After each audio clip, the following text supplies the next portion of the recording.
Welcome to Strong and Steady, where we talk about building strength, supporting your health, and choosing sustainable wellness for women in every season of life. And I'm Brittany. I'm here with my co-host, Jessica. She's a mom of 4 littles with such a grounded, realistic approach to balance for low-tox living. She helps busy moms build healthy habits that actually work in real life without perfection or overwhelm. And I'm Jessica, here with Brittany, a woman's health and fitness coach who specializes in elite aging. She helps women build strong bones and muscles so they can live their whole lives to the fullest with confidence, strength, and independence. And together, we have over 2 decades specializing in the health and fitness industry. So whether you're in the thick of young motherhood or focused on staying strong for the long run, we are so glad you're here. Hey, y'all. We are so excited to have you here. Welcome to the Strong and Steady podcast. And I'm Brittany, your co-host, and this is Jessica. And we're so excited to have you here. And we're actually pretty excited about this topic. So this is actually the buzzword around. And yes, you guessed it, GLP-1. And there has been so much going on with certain injections and what it is. And we just want to go over the science behind it, and then also like some certain things that can happen if we are taking certain GLP-1s, and then also how to do that correctly. But I will say this is we are not doctors, and so you do need to talk to your doctor about these and everything. But we approach this as a holistic and natural approach of supporting your body to naturally produce your GLP-1. So I guess the first thing that we're going to go into is, what the heck is GLP-1? So GLP-1, and to be honest, this is something I had to look up because I just knew GLP-1, but it actually stands for glucagon like peptide 1. And so it is something that is naturally occurring in our bodies. Yeah, well, and the cool thing about this, so we all know about insulin, like when we carbs, our insulin spikes. And Jessica, she's a type 1 diabetic, so she understands the whole insulin thing for sure. We know all about insulin. Yeah. And so what happens though is that when you eat carbohydrates, then you actually your body signals insulin and it's a hormone. So it's going to shoot out that insulin. It's going to give you energy and all that stuff. But the problem is that if we are not eating protein or fats with it, it's just going to shoot up and then it's going to shoot straight back down. And then that's whenever you get that sugar crash. But when you eat protein, you actually release glucagon. Yes, the GLP-1. And so when you have your carbs, you're releasing insulin, but then when you eat protein with it, it releases glucagon. But then whenever you have fat, you're keeping a steady state of both of those hormones. And that is how you can get blood sugar control. And so GLP-1 is actually naturally found in your gut. So this is basically the hormone that helps signal, hey, I'm full. I don't need any more food. One thing that has been going around a lot is like the food noise. And if you're kind of like, what the heck is food noise? So food noise, just think about this, is like you're thinking about that bag of chips in the pantry, even though you just ate lunch. You're like, man, I'm really thinking about that. Oh, I really want that chocolate bar, but you're not hungry. You don't need any of that. And so the problem is that when we are not helping our GLP-1 naturally, then we're going to have that constant food noise. And the thing is that we have been taught as a society that healing is outside of ourselves. But the thing is that God created our bodies to heal. Like, did you know that your gut lining can literally start to heal in 4 days? 4 days, y'all. And so it's like when we are trying to inject ourselves with these GLP-1s, we are trying to find it outside of ourselves. And as a nutrition coach and when I first started with nutrition and exercise, the big thing was the gastric bypass surgery. But the problem was is that they would get the surgery, they would lose the weight, and then they would gain it back plus a lot extra. And it was so sad though, because what happened is that they were not training themselves how to eat more vegetables, how to eat more protein, and actually like change the mindset. And I don't know about you, but I feel like a lot of the eating is literally a mindset. I don't want to say it's all a mindset issue. Like there are a lot of things that can happen physically that does give us certain issues. But for me, like I used to be an emotional eater. Happy, sad, I wanted ice cream. And so that's why it's so important to naturally support your GLP-1. And so a few different ways that you can do that is one, eat your protein first. So when you are sitting down to eat, you want to eat at least 30 to 40 grams of protein in per meal. So at the minimum, you're wanting 100 grams of protein a day. So you want about 30 to 40 grams of protein. And so let's say that you're having chicken. We're going to help make this really, really easy. So think about like your palm size. So for women, we want about 1 to 2 palm sizes, depending on if you're really wanting to build muscle or if you just did a workout or something.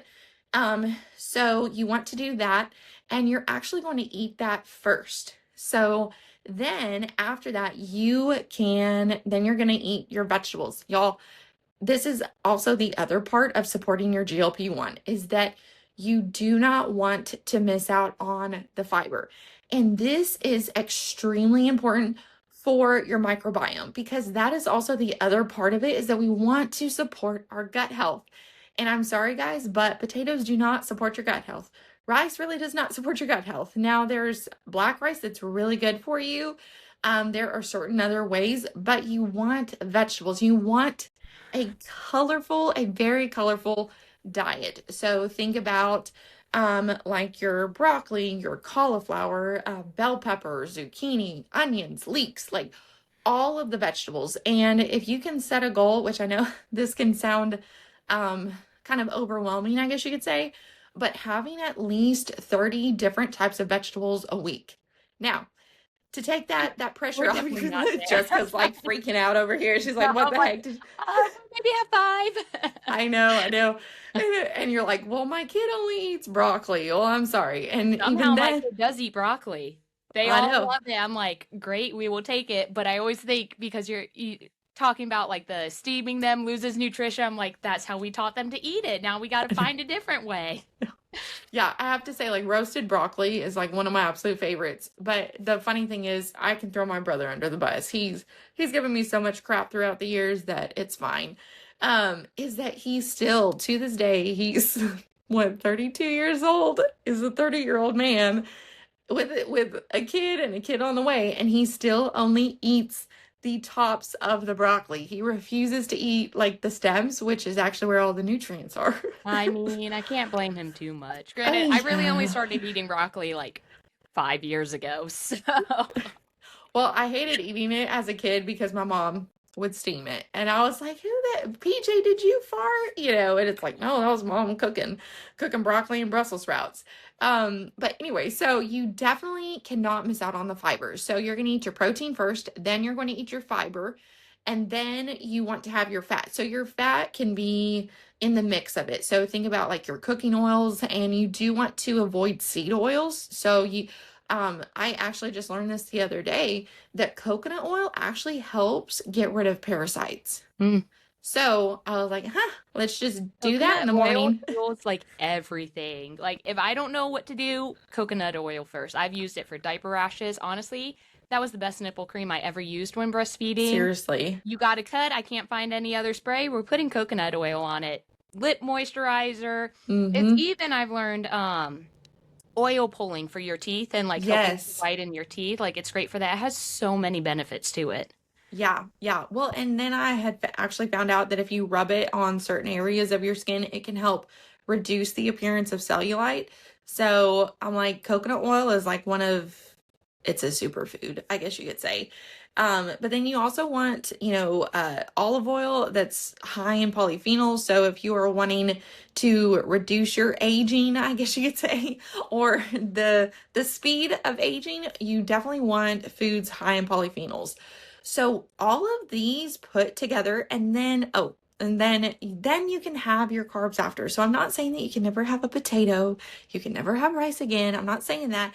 I'm just saying save that for last. And I know we've talked about this before and my husband, he refuses to listen to me on this, but he will always eat his fries first because he's like, Brittany, I do not want to eat cold fries. And I'm like, well, eat your meat faster and then eat your fries. But it's fine. I don't know anything Excuses because them then. I know. I'm like, I haven't been a nutrition coach for over a decade. It's fine. Mhm. I know nothing. I know. Um, I'm so in the habit of eating meat first. And what? No, no, no. Eating my meat last because, like, same, I don't like cold fries, but also I want the good stuff left right? in my mouth. And I always think of Yeah, you. I'm like, no, I need to be eating this first. right. Yeah, yeah, exactly. I know I'm with you. I'm like, I want the good taste to be after. But so that's how you want to eat to help support your GLP-1 to help you be more satiated, which again is your GLP-1 hormone. And then along with GLP-1, so as far as the shot goes, is the problem with it is that the doctors are giving you such a high dosage, and I can link in the show notes another podcast from Dr. Josh Axe, who interviewed literally like a peptide specialist. And so there are so many different types of peptides, not just GLP-1, but for other things, for healing your gut, for all of these things. And it's not that they are bad per se, but the problem is that people are getting so trigger happy that they're like, "Oh, I need to lose 5 pounds. Let me get on this. Let me do this." And then now so many fitness influencers are doing it, they're selling it, and it's like, "Oh my gosh. Like we need to take a step back because the problem is that people are getting on these shots, but they have never gotten to the root of the problem. And if you are having a hard time feeling satiated, one, we have to look at what you're eating because the problem is that when we're eating so much junk food and highly processed foods, that is actually depleting that hormone. It's wreaking havoc on it. It's like um it's just it's like poking holes in your armor basically is what it is. And it can cause leaky gut. And one thing someone had said is that leaky gut is like having the air conditioning on, but all of your windows are open. And y'all, I live in South Texas. It's hot, and that does not work. I'm like, and I always tell my kid, I'm like, hurry up and get inside. Like you're air conditioning the whole neighborhood. Stop Yep. it. Um, and so that's what that does. And so we have to one look at your food. We have to see what you're eating. We need to change that mindset and even look at why am I eating this way? Was it because I was taught this way and I don't know any different so far? Or is it because I'm an emotional eater and I eat my feelings, or is it anything else that you're like, you know what, I'm lazy and I just don't want to do it. I need convenience. And that's why you're eating it. So then we can find some other alternatives. And then number two, you have to look at your gut health because especially if you have been eating these things, but then also if you have been on antibiotics, those have been wreaking havoc on your gut lining, and so that causes leaky gut, and then that can cause like gut dysbiosis, IBS, all sorts of stuff. And when your gut is out of line, everything is out of line. And you may be thinking like you're getting on this GLP-1 shot because you're like, I just cannot lose this weight. I cannot lose this inflammation. And and so with that, it's like we need to get to the root of the problem through your gut health. So look at your food, look at your water. How's your stress levels? Y'all, we were literally at a conference and we had a gut health expert speaking to us. And the first thing he addressed was stress, guys. stress. Mm-hmm. Okay. Do you know what that does to you? Like it will literally keep your insulin up. And what happens is that when we're stressed, so stress it's not a bad thing. Okay. We have cortisol.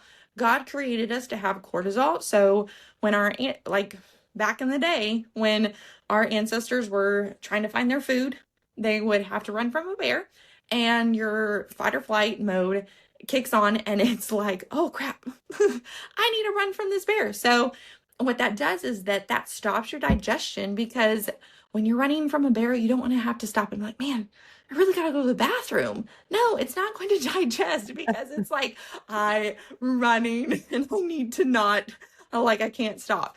And that is important. But the fact is that we are living chronically stressed. So when we are looking at blue light late at night, that is causing stress.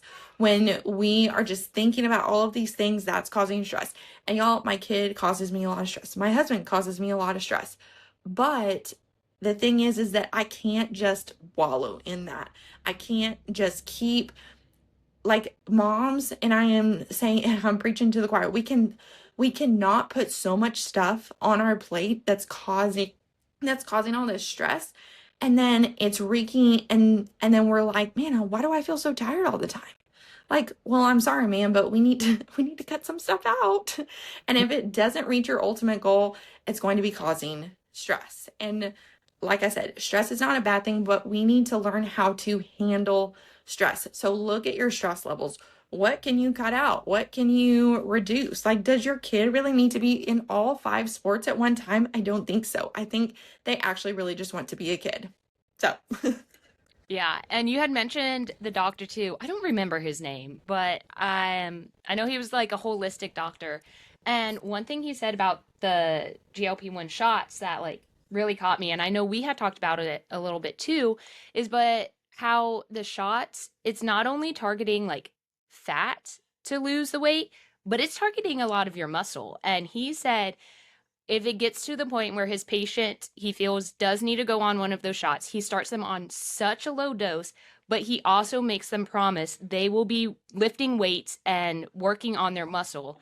And if they will not agree to that, he will not put them on it because of how much it targets muscle as well. And that just blew my mind. Like, you know, I feel like a lot of people are taking these, and at least I thought, like, oh, you take these, it's targeting fat, you're losing fat. But the amount of muscle you're losing with it, too, that a doctor's saying, if you are not lifting weights and working on your muscle, I will not give this to you. And I respect him so much for that, too. for sure. Well, and I believe Dr. Josh Axe had said it on that interview. He said, let's say that you lose 40 pounds on the shot. He said 30 pounds of that is your muscle. 10 pounds of that is actually fat. That's crazy. And we've always heard this term of skinny fat. And we're always looking at the scale. We're like, okay, I need to get below this number. I need to get below this number. But the problem is that are you doing that at the cost of your muscle? And your muscle is literally an organ, guys. We think of it just as like physique stuff, but the thing is that it's actually an organ. So we need to make sure that we are building that we're taking care of that. You think about this, like I know some elderly people that they are the skinniest that they have ever been, but they're also the weakest that they have ever been. And I had a client that we went and got her in body mass checked and everything. And I kid you not, we're really, really working on building her muscle. I told her, I was like, we're lifting weights. You can do walking for cardio, work on your core strength, but we need to work on building your muscle. And so we went and got this checked. And I kid you not, okay, she is like 104 pounds at the most, okay? That's very skinny. She's very petite. She looks very healthy and everything. Her body fat percentage was in the 30s. It was literally 34%. And y'all, if you look at the scale of like where you should be, that's actually obese, technically. And so that's why it's important and I told her, and she looks at it and she's like, what do I do? And I'm like, we literally need to build muscle. because it's not the fact that she needs to lose weight. She doesn't need to lose anything really. Like don't lose more. Like 104 pounds. That's the lowest you need to be. But it's like we need to transfer that. And how you do that is literally by building muscle. And that is through your diet and your exercise. You cannot chronic cardio your way to muscle. You have to lift weights. You have to not just lift like the little pink weights either. I mean, yes, you can start out with those. I will not shame you for starting out with the little pink weights, or if even that's all that you have, but you need to be doing progressive overload. We need to be building that up. But even if you're not necessarily sure how to do that, y'all lift weights, walk with a weighted vest, walk with your kid, because I don't know about you, but my kid's freaking heavy. And yes, she counts. She counts as far as that like extra weight. And that is going to help build your bone density. That's going to help build your muscle mass. And also the other thing with these GLP-1 shots, and I know some people have had different experiences with them, is like, one, you can have gut paralysis, because what happens is that these doctors are putting you on too high of a dose. Okay, like Jessica was saying, is that doctor puts them on a micro dose, is what it's called. And so when you're having too much of that, you literally are not eliminating, you're not going to the bathroom daily. And that is toxic, because what happens is that, let's say you have the urge to poop. Sorry guys, we're in a nutrition and fitness thing Yep. and we talk about it. And kids, so. Yeah, seriously. And so what happens though is that if you feel that urge and you don't go to the bathroom, what happens is that those toxins actually seep out into your bloodstream. I don't want those toxins in my bloodstream. And so what happens though is that when you're on those peptides and it's too long, you can actually like literally paralyze your gut. And so then you're having all of these toxins in your bloodstream. And so it's not healthy. It is not healthy at all. And I have actually had a few clients who now, since being on the shots, they have heart issues. And I'm not saying that like, oh yes, this causes this, this, and this, but I mean, the proof is in the pudding. So, just be very careful with that. And I want you to also think about, like, I understand it's an easy button. And it's sometimes you just feel hopeless that you're like, this is my only option. Like, I don't know what else to do. One is try like focus on your food, focus on your water, focus on your environment, focus on these things. And then seriously pray about your health. I don't know about you, but my health has been a very big spiritual battle, because, we have been told so many times like skinny is in and everything. Well, y'all, I have never been a twig person. I have thunder and lightning as thighs. And yes, I could probably do the watermelon challenge back in the day. But, but the thing is that we are not made to be skinny and scrawny. We are made to be strong and capable. Like, that is the ultimate goal. You have to look at your ultimate goal. And yes, we do not want to be overweight, because that is a lot of pressure on your joints. But just remember, you can be skinny fat. And so focus on being capable. And if you have to be on a microdose, that is totally okay. But also there are some very, very good supplements that you can take that actually help your body produce GLP-1. That is the biggest thing, is to help your body do what it was created to do. And that's produce that GLP-1, that satiating hormone. And so like berberine, that is a really, really good one if you're dealing with high stress. There's ashwagandha, take probiotics, magnesium. Y'all, I think we've talked about it several times, but magnesium, when in doubt, take magnesium. Yeah, and that was something else that that doctor had said to us. Like he was talking about how, for the ones he does put on the shot, when they get off, he wants to make sure like their GLP-1 is activated and continuing to activate even after they get off the shot. Otherwise, there was really no purpose to it, because okay, you lost the weight, but we're going to be right back where we were. Yeah, yeah. And it literally comes down, to be honest, the way I've seen it, the way that people keep the weight off and the ones who, I guess you could say, go back to it, is the fact that it's literally their habits. It's the habits they've changed or they didn't change. And, you cannot out supplement your way out of a bad diet. You cannot out exercise your way out of a bad diet. Um, and it's like God has given us food to fuel us, to nourish us. And I'm not saying that you cannot have frosted Fruit Loops or whatever the heck they're called occasionally. But the thing is that we have to look at our body. And if you want to hear the episode on how our body is a temple, we can link that in the show notes. But our body is a temple. And when we are putting junk in our body, we're literally telling God, like, I don't care. I really don't. I don't care that you made me fearfully and wonderfully made. I'm going to eat this anyway. And then the fact is that we don't operate. We don't operate to our full potential. We're cranky. We're not the best moms. We're not the best wives. We're not the best coworkers because we are filling ourselves with junk. And it literally, I kid you not, it comes back down to that spiritual and mindset. And you cannot just put a Cheeto in your mouth and pray, Lord, please change its molecular structure to a carrot stick. It doesn't work that way. I'm pretty sure God just shakes his head and is like, sorry guys, can't bless this to the nourishment of your body. I'm a miracle worker. Right next to you. Yeah. It's like, oh yeah. I'm like, God's a miracle worker, but he's also not into stupidity. Yeah.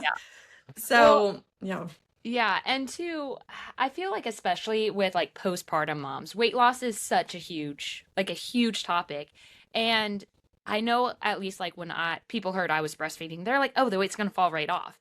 And like for some people, yes, that is the case, but I feel like for majority of people that is not the case.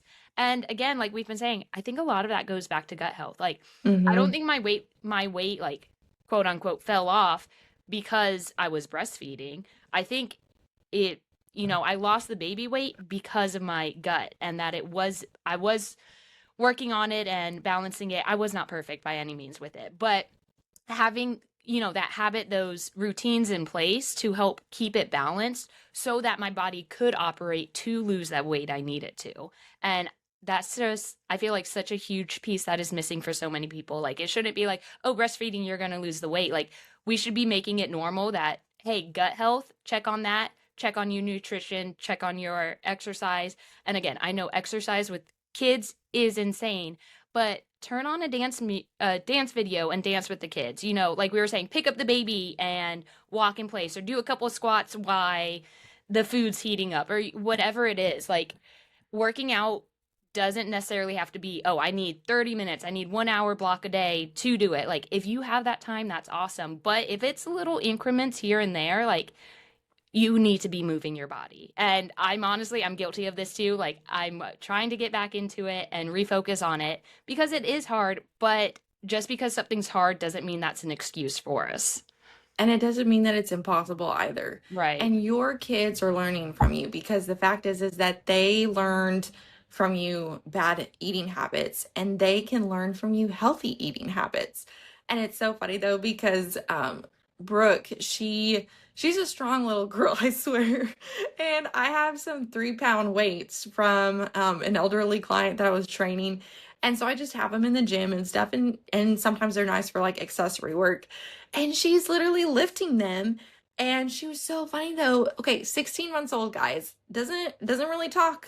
Doesn't really do any of that stuff. Not potty trained yet. And she literally grabs it and starts doing goblet squats. And I'm like, That's oh my adorable. gosh, it's working. Yeah. And it's funny though, because even now, it's like my husband, he'll be home ready to watch her so I can go get a 30-minute workout in. And y'all, she doesn't want to be inside with him. She wants to be outside with me in the heat, sweating with the mosquitoes and all that stuff, because that's something that we do every single day. And I have to say that is one of the best things that you can teach your kids.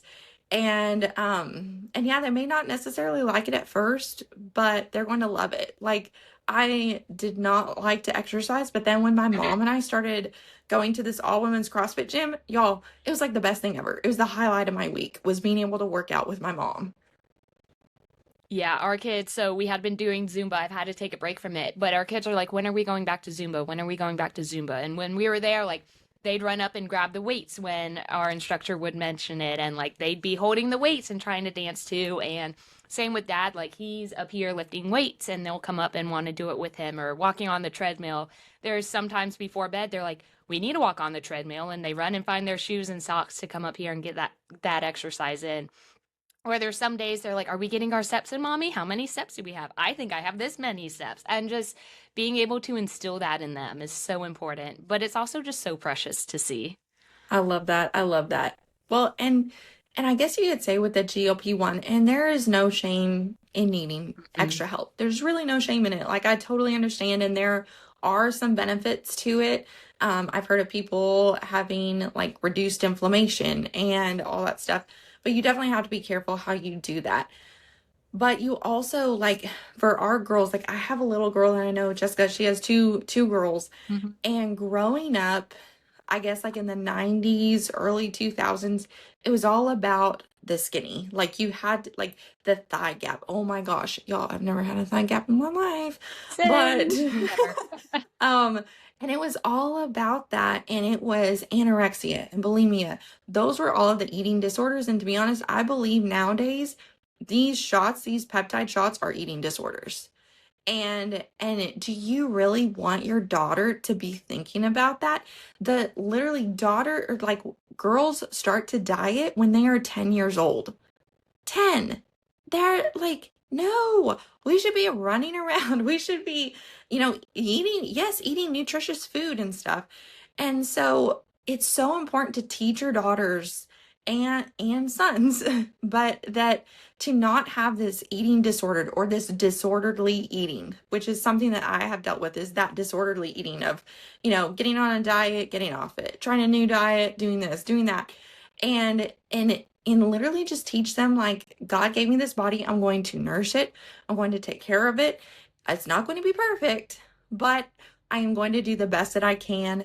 And just that failing forward, that messy imperfection, but doing the things that you need to do to help take care of your body. Yeah, and just being able to model that, like we try our best each night to sit down at the dinner table and eat dinner as a family. That's something we did growing up, and is some of like I cherish that time. And so doing that with our kids, but we also open the discussion like broccoli. Okay, we're eating broccoli because it's building our muscle, like it's helping our body, and just being able to have that open conversation with them. And like you were saying too, like using these GLP-1s, like sometimes you do need it to kind of help get it started, but not having that as your only resource. And I think that's important to teach the kids too, is like, yeah, there are times we need something, but we have to, just continue to look at it. It's not just one and done. Like, keep the open mindset. As information comes out, maybe you decide to tweak, and just being able to be flexible is so important as well. Yeah, for sure. For sure. I love that. Yeah, and so I think that's all we have for right now. We could go on and on forever, but also before we fully sign off, I don't know if you've heard, well, I know you, Brittany, have heard, but you, our listeners, um, so we heard it at our convention as well, but the doctor was saying kind of the up and like GLP-1 is the buzzword right now. He said the up and coming buzzword is going to be GLP-2, which I honestly had no clue was even a thing. I think I've even heard some rumors there's a three. There I have probably not, is. I mean, yeah, they're all I have these not fact peptides. checked that, but Yeah. I was like a GLP-2, like what? And so I know that's something like Brittany and I are starting to look into as well. And so we will definitely be bringing that information to you all as well. That way you can kind of get ahead of the curve and start learning about it. And if it's something you need to start working on in your body, like you'll be able to have a head start jump on it. But thank you all so much for listening. We really appreciate you all tuning in, and we hope we are helpful. I know we've heard some feedback from some of you just of how your takeaways from this, and honestly, we love hearing from you guys because then we get to see like what you're wanting to hear, what you're taking away, and it does really help us shape these episodes as well. And so if you don't follow us on Instagram, go follow us there. It'll be linked in the show notes. Also, if you have not subscribed to us on Spotify, we would love for you to go there, click subscribe, click follow. That not only helps us, but it also will give you notifications then when our new episodes drop. That way you do not miss any of them. And so until next time, have a great week. We want to leave you with one last thought from 1 Corinthians 6:19-20. Or do you not know that your body is a temple of the Holy Spirit within you, whom you have from God? You are not your own, for you were bought with a price, so glorify God in your body. Thanks so much for hanging out with us today. If this episode resonated with you, we'd love for you to come hang out with us over on Instagram. You can find us at The Strong and Steady. And if you enjoyed today's conversation, be sure to subscribe and share this episode with a friend. We'll see you next time on Strong and Steady.